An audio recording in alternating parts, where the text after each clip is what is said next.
নমস্কার, আরএমটেক বাংলা আপনাকে স্বাগত। মাননীয় মমতা বন্দ্যোপাধ্যায় সরকারের রাজ্য বাজেট পেশ করেন মাননীয় মন্ত্রী চন্দ্রিমা ভট্টাচার্য। এবারে রাজ্য বাজেট পেশ করে বেশ কিছু জনমুখী প্রকল্প, যেমন নতুন প্রকল্প, যুবসাথী প্রকল্পের পাশাপাশি লক্ষ্মীর ভাণ্ডারের আর্থিক সাহায্য বৃদ্ধি, ডিএ, সিভিক ভলেন্টিয়ারদের বেতন, প্যারা শিক্ষকদের বেতন, সমস্তটাই জেনে নেব এক নজরে যে বাজেট পেশ করা হয়েছে। রাজ্য বাজেটে রাজ্য সরকারি কর্মচারী, অবসরপ্রাপ্ত সরকারি কর্মীদের জন্য 4% হারে ডিএ বৃদ্ধি করা হয়েছে, রাজ্য বাজেটে ঘোষণা করা হয়েছে। এছাড়াও রাজ্য অন্তর্বর্তীকালীন যে বাজেট পেশ করা হয়েছে, যে আশাকর্মী, অঙ্গনওয়াড়ি কর্মী, প্যারাশিক্ষক এবং সিভিক ভলেন্টিয়ারদের জন্য 1000 টাকা করে আর্থিক সহায়তা বৃদ্ধি করা হয়েছে। এছাড়া বাংলার যুবসাথী নামে যে নতুন প্রকল্প চালু করেছে, রাজ্যের 21 থেকে 40 বছর বয়সী মাধ্যমিক বা তার সমতুল্য পরীক্ষায় উত্তীর্ণ শিক্ষিত যুব সমাজকে কর্মসংস্থানের পথে সাহায্য করার জন্য তাদের কর্মসংস্থান না হওয়া পর্যন্ত সর্বাধিক 5 বছর অবধি মাসে 1500 টাকা করে আর্থিক সাহায্য দেওয়া হবে। এই বাংলা যুবসাথী প্রকল্প নামে যে নতুন প্রকল্প ঘোষণা করা হয়েছে। এছাড়াও আলোচনার কেন্দ্রবিন্দু ছিল লক্ষ্মীর ভাণ্ডার প্রকল্প। এই লক্ষ্মীর ভাণ্ডার প্রকল্পে 500 টাকা করে বরাদ্দ বৃদ্ধি করা হয়েছে।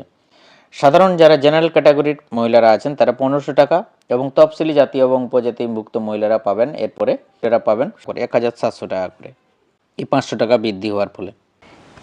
এবারে রাজ্য বাজেটে 2026-27 অর্থবর্ষের জন্য 4,06,84.17 কোটি টাকা এবারের বাজেটে বরাদ্দের প্রস্তাব করা হয়েছে।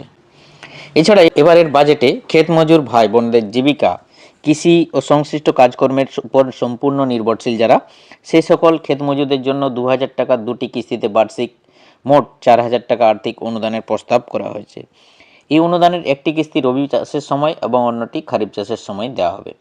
ক্ষুদ্র এবং প্রান্তিক চাষিদের চাষের খরচ কমানোর উদ্দেশ্যে এখন তাদের সরকারি টিউবওয়েল বা নদী সেচ ব্যবস্থা আড়ালায় ব্যবহারে যে চার্জ দিতে হয় তা সম্পূর্ণ মকুব করা হয়েছে। এছাড়া এবারের বাজেটে যে পেনশন প্রাপকদের রাজ্যের হেলথ স্কিমে চিকিৎসা সংক্রান্ত খরচ লাঘব করার উদ্দেশ্যে 2 লক্ষ টাকার বর্তমান ক্যাশলেস সুবিধার সীমা বাড়ানোর প্রস্তাব করা হয়েছে। সরকারি প্যানেলভুক্ত হাসপাতালে ভর্তি অবস্থায় তাদের চিকিৎসা খরচ 2 লক্ষ টাকা অতিক্রম করলে পরবর্তী বাড়তি খরচের 75% পর্যন্ত ক্যাশলেস করা হবে।